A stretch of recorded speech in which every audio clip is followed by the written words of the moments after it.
April is National Poetry Month, and Austin Davis knows how important poetry is to helping people through life. Austin joins me this morning to talk about his poetry and on how you're helping people write poetry. How are you doing, Austin? I'm doing well. It is good to see you, Brad. It's so funny. Like, we met before the pandemic, didn't we? Yeah, it feels like a long time ago. Yeah, it was a long ago. time ago. And now you've grown up. You were writing poetry. You've been doing things. You're an activist for the homeless. Graduated college. Yeah. All kind of stuff. And now you have this book out, which actually is kind of beat up because you said you've been actually reading from it. You've been letting people read from it and everything. So this is the new book. What's this all about? Yeah, so Compulsive Swim it's a poetry novella. So it tells the story of a character with OCD. I live with OCD.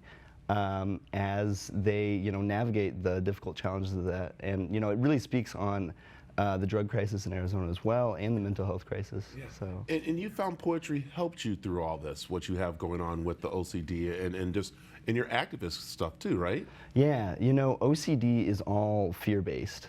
So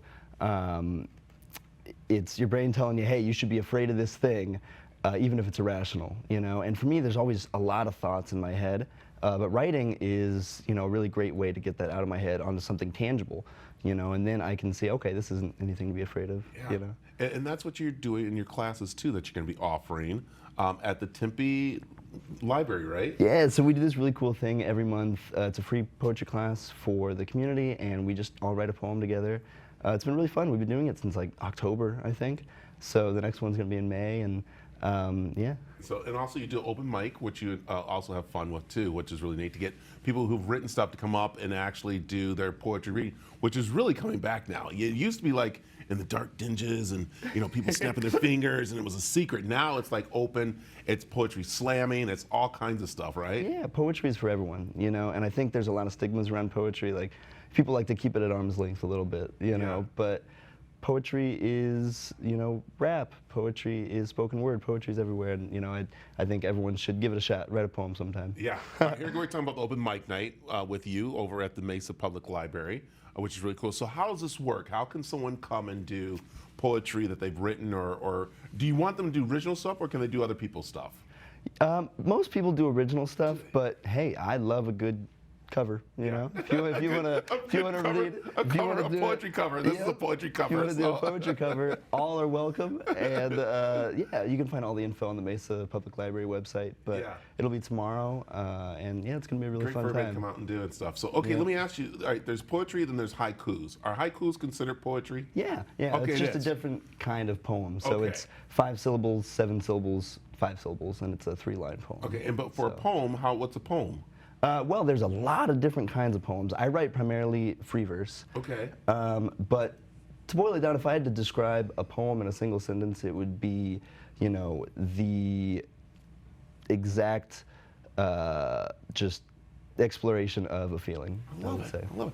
Do you got one for us really quick? Yeah. All right, you want to grab one out of the book here? Totally, All right, yeah. Let's see what you have. I was thinking, what were you thinking? I could read a quick poem about OCD, actually. Okay.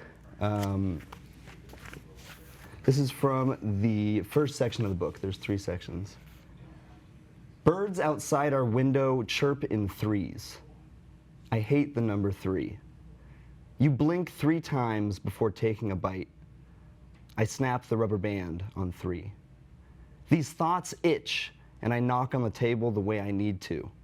They itch and I scratch. They itch and I ask you the same questions over and over again. Do you love me still? What did I do wrong? Where'd that bird end up after it jumped off the windowsill before it was ready? Wow. Yeah. Wow.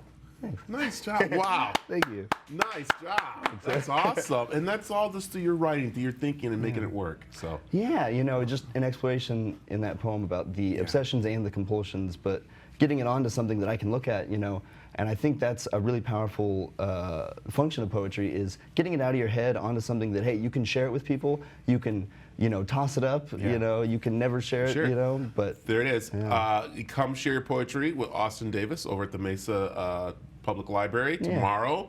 What time the doors open very quickly? 6 p.m. 6 p.m. So check him out. Also, we have information on aztv.com on how you can find his book and, of course, find him and all his stuff he's doing for the homeless and around. So, Austin, thanks for coming in again. Love Thanks seeing so this much kid grow for up. having He's me. growing up. It's nice to have him on here. Man. So, all right. So.